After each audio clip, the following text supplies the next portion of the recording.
Merci beaucoup de nous joindre aujourd'hui. Je m'appelle Brenda et aujourd'hui nous allons entendre Minerva Holmes qui va nous parler ce soir.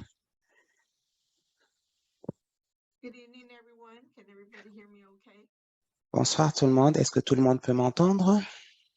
Okay. First, we're going to start with an explanation of HRI Connect. Nous allons commencer avec une explication de HRI Connect. Is in DFW working together Notre session de ce soir est une initiative du to build a groupe community that works HRI together Connect, for everyone. qui est un groupe d'immigrants et de réfugiés travaillant ensemble pour construire une communauté qui fonctionne mieux pour tout le monde. DFW where everyone Notre feels groupe welcome, envisage un DFW où tout le monde se sent accueilli et embrassé, peu importe à quoi nous ressemblons, quelle langue nous parlons et où nous sommes nés. Nous nous rencontrons une fois par mois pour partager nos expériences, faire des plans et élaborer des stratégies. Si vous êtes intéressé à nous rejoindre, envoyez un message dans le chat et nous partagerons les détails pour notre prochaine réunion. L'une des priorités de HRI Connect est de rendre les soins de santé plus abordables et accessibles à tous, quel que soit le statut d'immigration. Cette séance d'information fait partie d'une série de séances prévues pour le reste de l'année. Notre objectif est d'obtenir des informations fiables sur la façon de garder notre esprit et notre corps en bonne santé à tous ceux qui en ont besoin dans les langues dont nous en avons besoin. Nous aurons un événement de dépistage médical vers la fin de l'année où nous pourrons avoir l'opportunité de dépister divers problèmes de santé sans frais supplémentaires et nous répondrons à vos questions sur les problèmes de santé.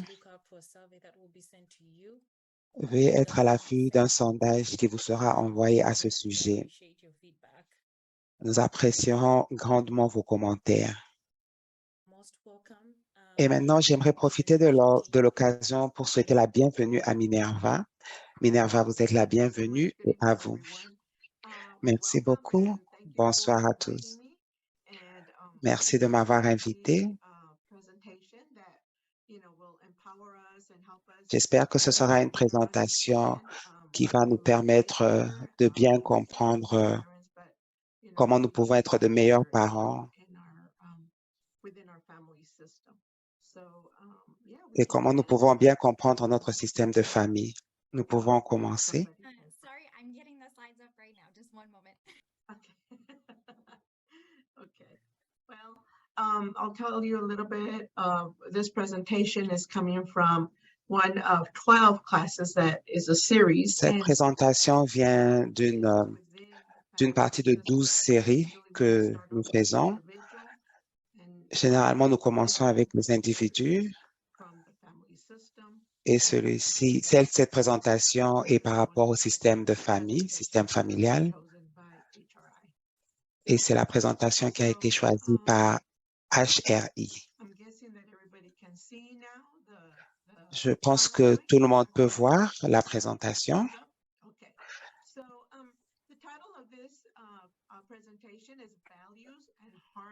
Le titre de la présentation est « Valeurs et harmonie au sein du système familial ». L'objectif est d'explorer les valeurs familiales et les différentes perspectives de chaque membre de famille et ce que les familles font pour avoir de l'harmonie dans la maison.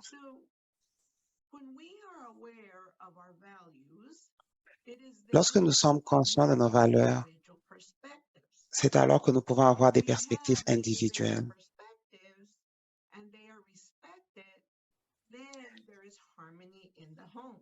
Et quand nous avons des perspectives individuelles et nous les respectons, c'est quand nous avons l'harmonie. J'aimerais que nous restons sur cette présentation parce que j'ai des détails à donner. Dans notre système familial, nous connaissons nos valeurs. Nous avons grandi avec, nous les avons pratiquées pendant que nous grandissons. Et plusieurs fois, en tant que parents, nous nous attendons à ce que nos enfants puissent connaître ce que sont nos valeurs. Et souvent, nous ne leur disons pas ce que nos valeurs sont et nous assumons qu'ils doivent les connaître à cause de la manière dont nous interagissons avec eux. Sometimes what happens with our children or within the family system is that everybody has a different perspective. Et il y a des moments à cause de cela où dans la famille, chacun a une perspective différente.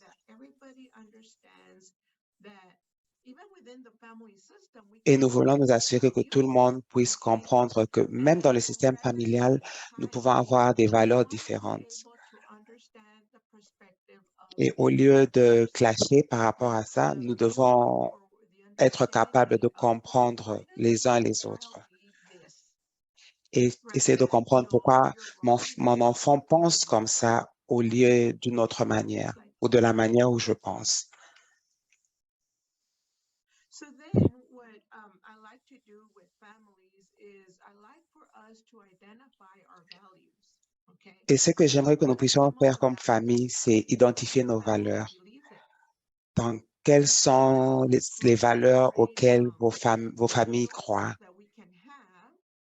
Because as you can see here, it says houses are built with bricks. Et comme vous pouvez voir sur cette présentation, ça dit que les maisons sont construites avec des briques et une famille est construite avec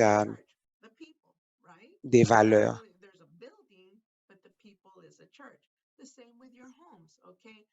Et c'est comme une église. Oui, c'est un bâtiment, oui, mais ceux qui forment l'église, ce sont les personnes.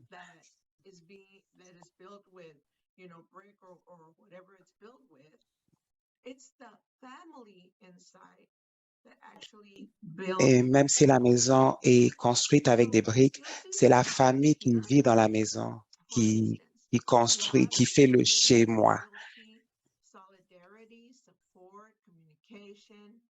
Et les valeurs sont amour, intégrité, loyauté et fidélité. Il y a toute une liste. Et ce que je vous demanderai de faire, c'est de regarder ces valeurs ou des valeurs qui ne sont même pas dans cette liste et de les mettre par ordre d'importance pour vous. Donc, par exemple, pour moi, ce qui est plus important, c'est ma foi et puis l'amour et puis le respect. Donc, si vous pouvez regarder et les mettre par ordre d'importance pour vous.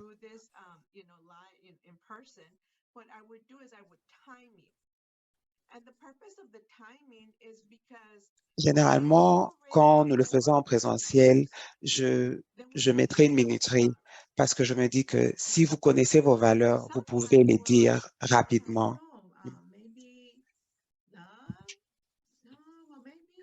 Et il y a des moments où vous n'êtes pas sûr, vous vous dites peut-être que c'est l'amour, peut-être que c'est le respect, et on n'est pas tellement sûr.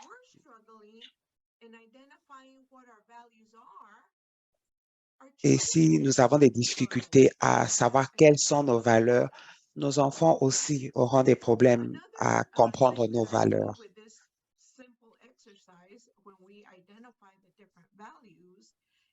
Et une autre chose que je fais avec cet exercice, quand on doit identifier nos valeurs, c'est que les valeurs peuvent être interprétées différemment.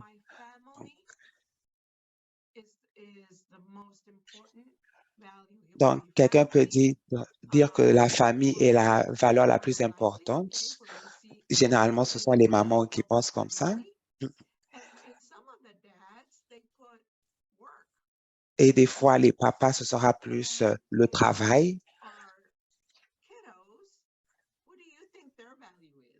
Et pour les enfants, qu'est-ce que vous pensez que leurs valeurs seront ou les valeurs importantes pour eux? Est-ce que quelqu'un peut deviner? I'm guessing the mom. ¿Puedo? You're guessing what?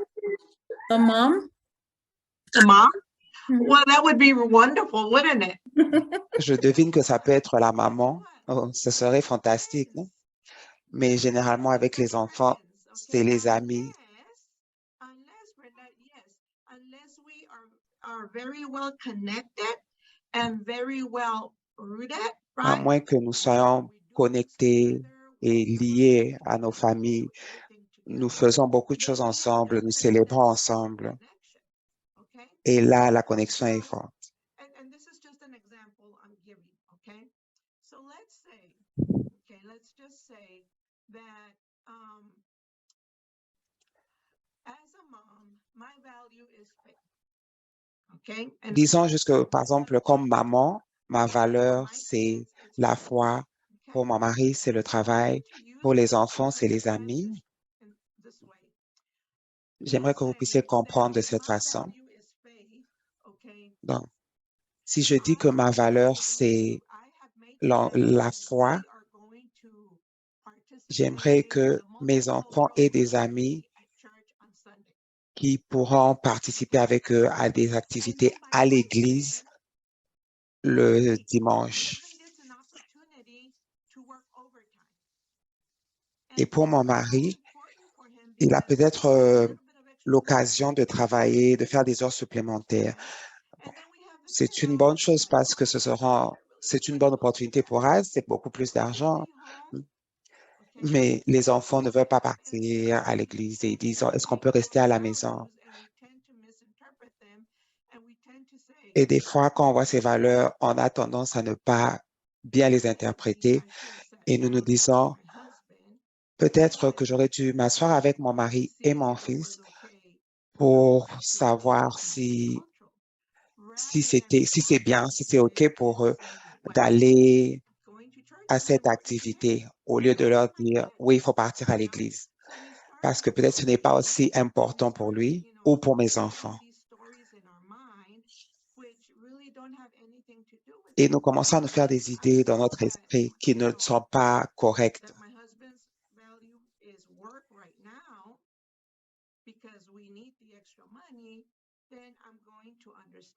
Et si je sais que la valeur importante pour mon mari, c'est le travail parce que nous avons besoin de cet argent extra, je comprendrai plus. Et la prochaine diapo dit, quand nous connaissons la valeur de la famille, nous pouvons nous concentrer sur le rythme de chaque membre de la famille.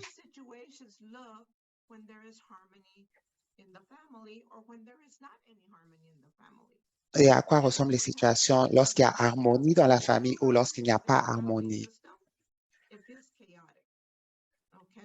Et s'il n'y a pas d'harmonie, c'est le chaos vraiment.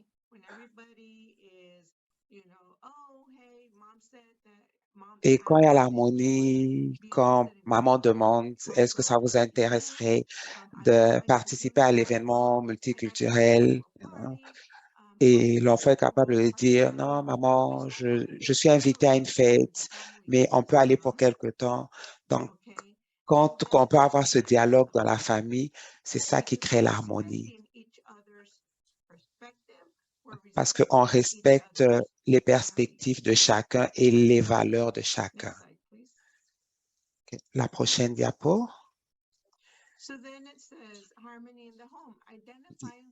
L'harmonie dans la maison. Identifiez des moyens d'inviter l'harmonie dans vos maisons.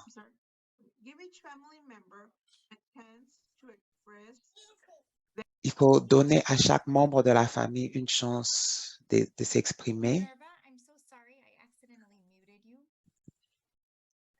Je m'excuse, Minerva, je vous ai mis sous silence.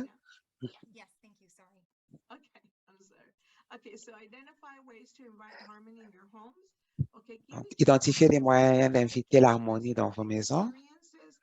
Donnez à chaque membre de la famille une chance d'exprimer ses expériences et ses perspectives, au lieu de penser que chaque situation est bonne ou mauvaise. Donc, chacun a sa perspective. Et ma perspective ne peut pas être considérée comme étant mauvaise parce que c'est ma perspective, elle m'appartient.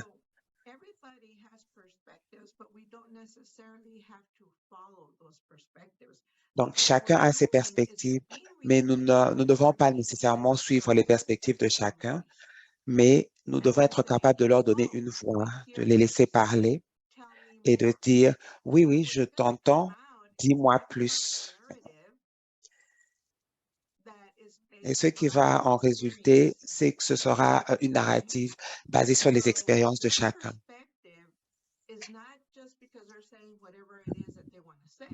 Donc, leur perspective, ce n'est pas seulement parce qu'ils disent ce qu'ils veulent dire. La plupart du temps, ça a à voir avec les expériences qu'ils ont par rapport à leur vie. Donc, nous devons être capables de leur donner une voix et reconnaître que chaque membre de la famille est unique. Et si vous avez des adolescents et des enfants qui grandissent, surtout ici aux États-Unis, ils auront une expérience différente de celle que vous avez de votre pays d'origine. Et les perspectives vont changer aussi. Et nous sommes responsables de garder les valeurs que nous avons apprises de notre pays. En tant que parents, nous sommes responsables de ça et de leur dire, ça, c'est ce que nous croyons. Hein. Ça, ce sont nos croyances et ça, ce sont nos valeurs. Et il y a des moments, et c'est triste, mais nous ne comprenons pas ce en quoi nous croyons. Il y a une histoire dont quelqu'un a parlé il y a longtemps, et l'histoire était que c'est toute une famille et ils préparent la dinde.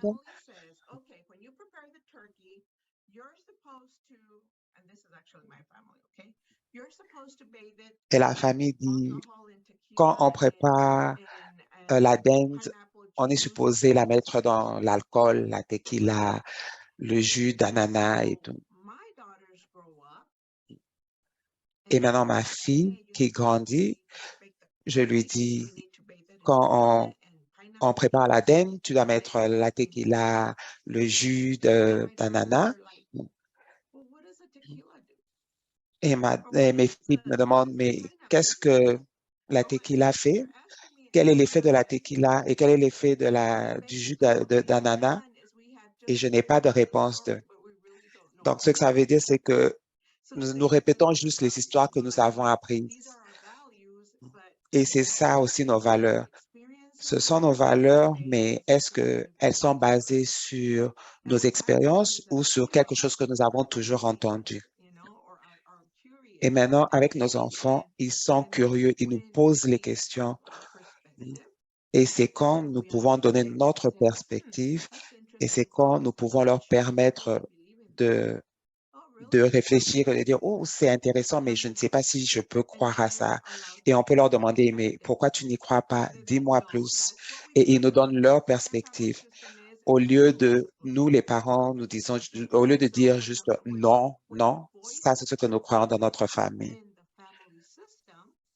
Donc, dans le système familial, quand les voix sont données, vous pouvez trouver cette harmonie. Reconnaître que chaque membre de la famille est unique. Les enfants sont en train de grandir. Ils sont aux États-Unis et c'est différent pour eux. Et quelles sont nos valeurs et quelles sont les valeurs qu'ils sont en train d'apprendre aux États-Unis?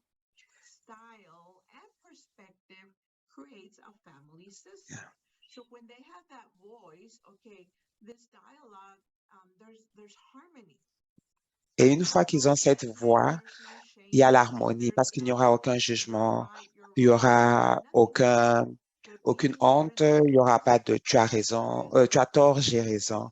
Il y aura l'harmonie parce qu'on connaît les perspectives de tous.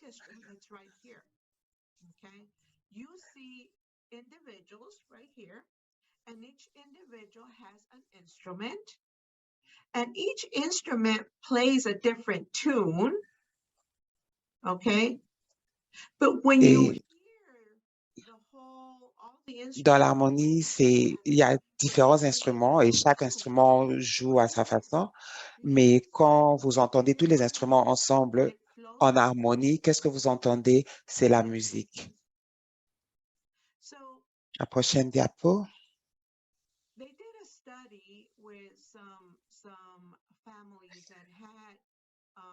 Il y a une étude qui avait été faite avec des familles qui avaient des enfants qui ont bien évolué dans la vie et on leur demande, mais qu'est-ce que vous avez fait? Et il se fait que les familles qui ont trouvé l'harmonie entre les membres de famille ont en commun l'autorité, la responsabilité.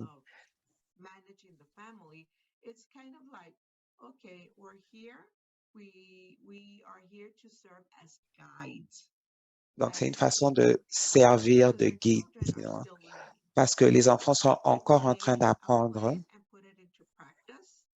In other words, they're not just going to be reactive to what's going on. They made sure they followed through with their warnings. In other words, there was consequences, cause and effect, right? And the effect could be positive. Effet, conséquence à effet, ça peut être négatif ou positif. Et toutes les personnes qui prennent soin de ces enfants, en fait, c'est un peu là où ça devient un tout petit peu, on va dire, c'est un peu, on peut questionner justement, on peut, voilà, je dis quelque chose et elle dit quelque chose d'autre, ainsi de suite. Alors, on doit être à mesure, comme les parents, comme maman et papa, ou bien comme étant les adultes, justement, qui est dans l'expérience de la vie de cet enfant, de pouvoir justement prendre relais, justement, les uns sur les autres, mais être sur la même page. Parce que si les enfants se rendent compte qu'on n'est pas justement sur la même longueur d'onde, ils vont prendre ça comme à leur avantage, justement. Alors, s'il vous plaît, et souvent, ils vont justement aller plus avec la maman ou bien aller vers le papa. Ils vont utiliser ça, justement. La prochaine diapo, s'il vous plaît.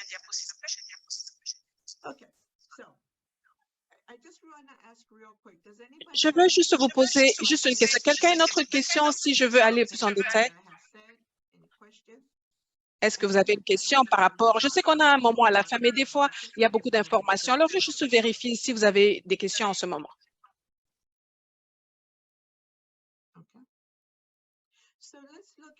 Alors, on va essayer de voir dans les détails dans chacun de ces catégories que je viens de mentionner. Alors, l'autorité et la responsabilité, par exemple. Alors, vous devez être sûr que vos enfants obéissent et coopèrent, bien sûr, et analyser aussi votre propre attitude. Alors, comme un père, par exemple, j'ai l'autorité et je suis responsable pour ma famille. Alors, comme une maman aussi, j'ai l'autorité et je suis responsable, bien évidemment, pour ma famille. Alors, posez-vous cette question. Est-ce que c'est vrai? Est-ce que mes actions sont alignées avec mes affirmations? C'est en accord? Et je veux vous dire quelque chose. Des fois, finalement, ce n'est pas le cas. Alors, quand justement, les gens qui justement gèrent notre foyer, ce sont nos enfants parce que nous n'avons pas cette affirmation. Je suis la maman, je dois vraiment mettre la limite, établir les règles et vous pouvez les appeler comme vous voulez et ils doivent les suivre. OK? Alors, s'ils ne le suivent pas, il y a des conséquences. Il y a des conséquences naturelles ou bien des conséquences logiques.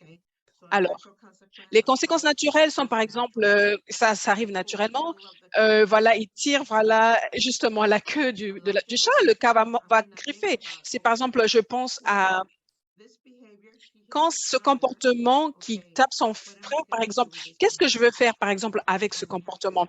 Est-ce que je dois peut-être les séparer ou bien le faire asseoir peut-être pour quelques minutes dans la salle, dans une chambre pour comprendre ce qui se passe? Alors,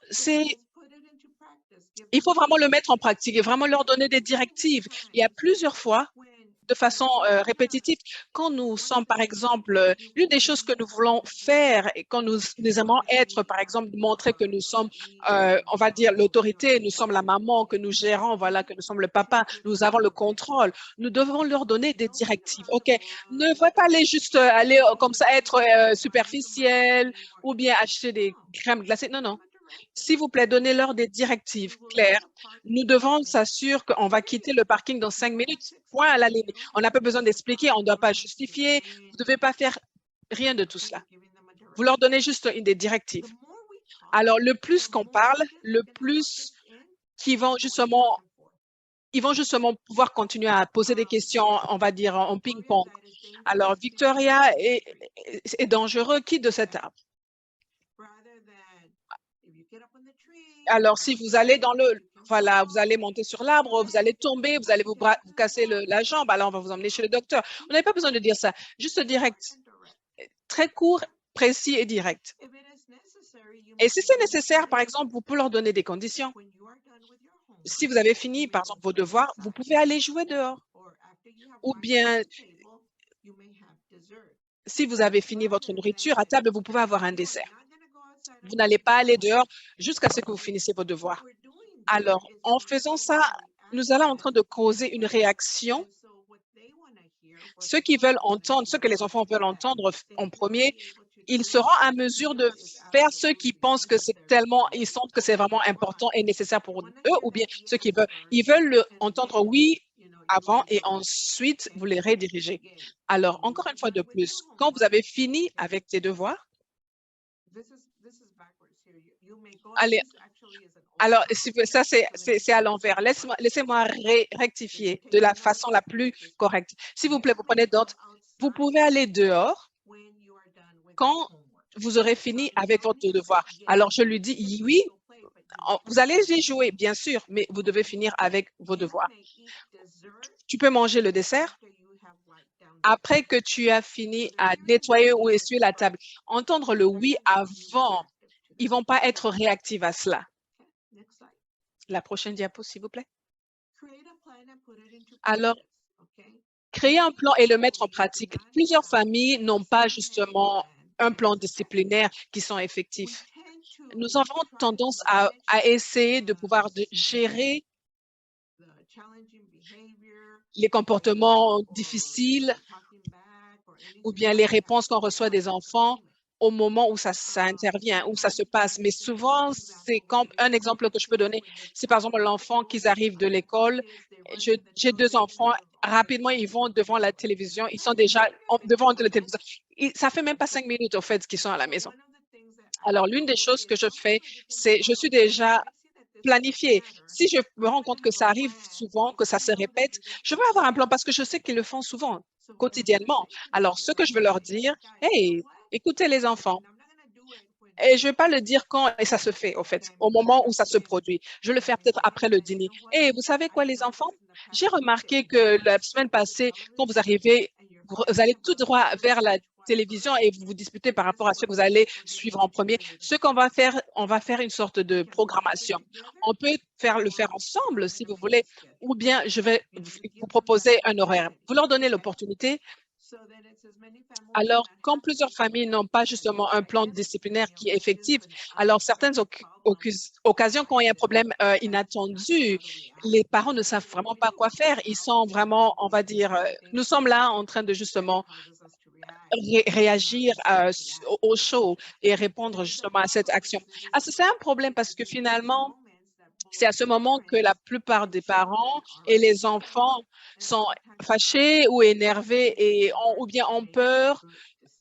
Et c'est difficile de pouvoir prendre des décisions bonnes, on va dire. Je ne vais pas vraiment aller en profondeur dans le cerveau. C'est vraiment, je voudrais parler le préfère contexte. Et ici, le frontex, c'est à ce niveau-là qu'on fait des bonnes décisions. C'est vraiment à ce niveau-là. Alors, quand on agit et réagit à partir de l'amygdala, c'est là où nos émotions résident. Alors, basiquement, c'est ce que ça veut dire finalement.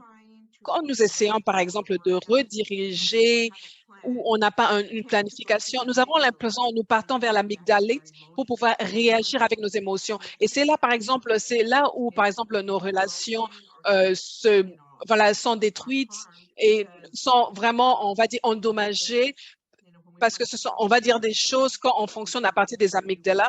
On va dire des choses qu'on va peut-être regretter, mais parce que nous étions en train de fonctionner avec des émotions, parce que nous étions fâchés, nous étions vraiment irrités, parce que nous étions dans cet état. Nous disons des choses parce que justement, nous n'avons pas pensé justement avant de pouvoir dire cette chose et savoir que ça va faire mal. Et des fois, on dit des choses, par exemple, je voudrais que ça lui fasse mal. Je voudrais vraiment qu'il sache que ce qui m'a fait était mauvais de me traiter de cette manière. Et finalement, en réalité, ça rend cette relation, ça détruit cette relation. C'est toujours mieux de pouvoir créer un plan quand vous voyez justement un certain comportement qui se répète. Comme ça, vous pouvez éviter justement le fonctionnement ou bien de corriger par rapport à cette partie de notre cerveau qui nous cause ou nous pousse à faire des choses que nous n'aimerions pas dire finalement. La prochaine diapo, s'il vous plaît.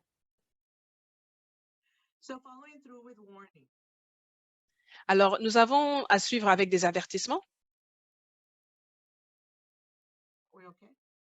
C'est bon? Essayez de penser combien de fois vous avez besoin devez leur demander de conformer à vos instructions. Combien de fois vous avez dû dire, s'il vous plaît, Bobby, s'il vous plaît, arrête d'embêter ton frère. Je t'ai demandé d'embêter ton frère.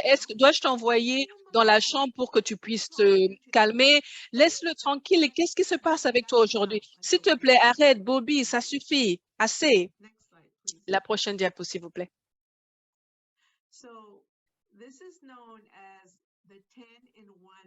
Ça, c'est pas on va dire les 10 points des instructions. Les enfants savent que voilà, ils ont 10 opportunités finalement pour pouvoir désobéir. Alors, on va compter à 1, 2, 3. Et je vous dis toujours que c'est pas le 1, 2, 3 ici. C'est pas le 1, 2, 3, regarde. C'est pas le 1, 2, 3. Je vous envoie justement, on lance la babouche comme les mamans espagnoles font. C'est pas, je compte jusqu'à 3. C'est le 1, 2, 3. C'est l'étape 1, l'étape 2 et l'étape 3. Premièrement, vous leur donnez des directives claires. Pensez justement, deuxièmement, aux conséquences que vous allez appliquer par rapport à votre enfant. Et troisièmement, suivre avec la conséquence ce que vous avez dit que vous allez appliquer justement. Ça, c'est comme ça que ça se présente. Alors, dit Bobby, arrête d'embêter ton frère. Bobby, arrête d'embêter ton frère. Stop à la ligne. Je lui ai dit de faire exactement ce que je veux. C'est une directive. Bobby, si tu continues ce comportement, tu vas aller jouer dans la chambre. Alors, je lui ai déjà donné une conséquence, justement. Et ensuite, en fait, il entend, mais il continue à embêter son frère. Je t'ai demandé d'arrêter d'embêter ton frère. Il faut que tu ailles jouer dans ta chambre. Alors, vous avez donné une directive, vous avez donné la conséquence, et puis vous faites le suivi. Avec ça, finalement, je voudrais justement que vous remarquiez quelque chose ici. C'est très important parce que finalement, des fois, ce qui se passe avec les avertissements et les conséquences, nous ne savons pas comment est-ce que nous pouvons faire ou bien donner des conséquences qui est associé à l'action, on va dire. Alors, par exemple, ici, par exemple, les personnes, tu continues à embêter ton frère, va dans ta chambre et tu ne vas pas suivre la télévision pour toute une semaine. Tu es, on va dire, banni de télévision pour une semaine. En fait, c'est ça un peu la conséquence par rapport à l'acte. Ce qu'on fait ici, on lui demande justement on lui a dit qu'il allait aller jouer dans une autre chambre. On va pas l'interdire de jouer, au fait. On va pas l'empêcher de jouer. On va le laisser jouer, mais à un autre endroit. Parce que le problème, c'est parce qu'il ne s'entend pas avec son frère. Mais quand par exemple, il va jouer tout seul dans l'autre salle, il va justement se réguler, auto-réguler et il va revenir vers moi quand il réalise qu'il n'aime pas jouer tout seul. Maman, OK, je suis prête pour jouer avec mon frère. C'est ce que finalement, l'objectif qu'on veut atteindre. On veut qu'ils soient en mesure de pouvoir se auto-réguler, que quand ils prennent une action, ils posent une action, les affecte eux d'abord. Et ensuite, ils vont revenir à moi. Est-ce que je peux aller jouer avec mon frère maintenant? Et je ne vais pas dire non parce que tu l'avais tapé, que tu l'as emmerdé. Non, ça, ce n'est pas nécessaire. Je veux dire, OK, tu es prêt? OK, on va essayer encore une fois de plus. Je vous donne une autre chance et on le laisse partir jouer avec son frère. La prochaine diapo, s'il vous plaît.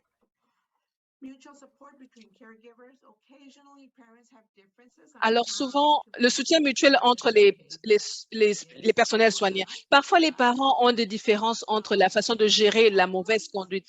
Analysez la situation où cela se passe. Si cela se passe dans la maison, Essayez, par exemple, de discuter la situation en privé et non devant les enfants. Alors, si ils remarquent que vous discutez, justement, ils vont prendre avantage de cette situation parce que, au fait, ils vont profiter de la situation.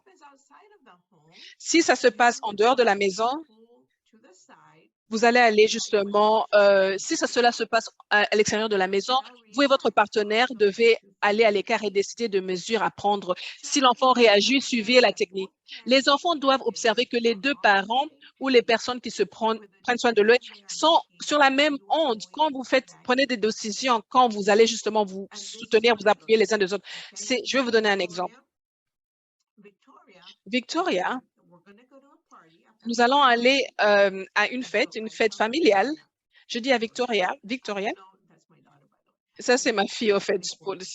Elle a 24 ans, elle est plus petite. Je vais lui dire, Victoria, j'ai remarqué que chaque fois que vous êtes ensemble avec vos cousins, tu as l'habitude, voilà, de quitter de la partie et voilà, justement, vous promenez dans le quartier et voilà, vous baladez.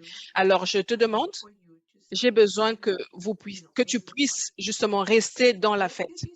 Si tu décides de pouvoir quitter, tu décides de partir à la maison et quitter la fête. Mon mari, c'est ça, il est au courant de cela. Alors maintenant, nous avons un plan. Voilà, Victor a décidé de quitter avec ses cousins. OK, oui, il y a beaucoup de gens, ils ne vont pas nous voir. Au fait, qu'est-ce qui s'est passé? Bien sûr, on a remarqué qu'ils n'étaient pas là. Alors, ce qu'elle fait, quand elle est revenue, je veux dire, Victoria, tu sais quoi? Quand tu as décidé, voilà, de sortir, de quitter la fête et tu as décidé finalement que nous devions rentrer à la maison. Mais à ce moment-là, papa et moi, nous avons déjà pris cette décision que nous allions partir à la maison avec elle, justement. Ça d'être papa ou maman. Souvent, parce que la fête est tellement intéressante, parce qu'on a on s'amuse bien, on sommes en train de parler avec les autres filets. On ne veut pas rentrer à la maison, on laisse tomber, on laisse tomber.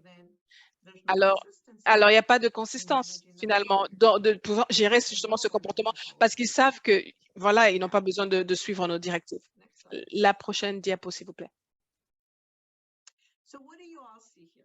Qu'est-ce que vous voyez ici tous? Que vois-tu? Qu'est-ce que vous voyez?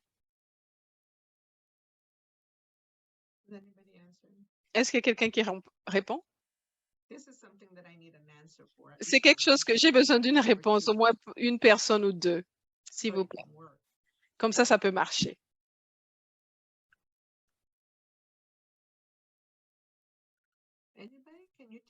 Quelqu'un, est-ce que vous pouvez me dire, s'il vous plaît, que voyez-vous? Que voyez-vous?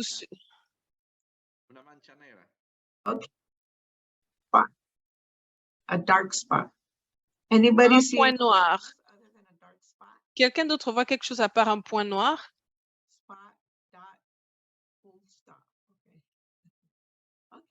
OK, j'ai vu sur le fait. C'est comme un point noir.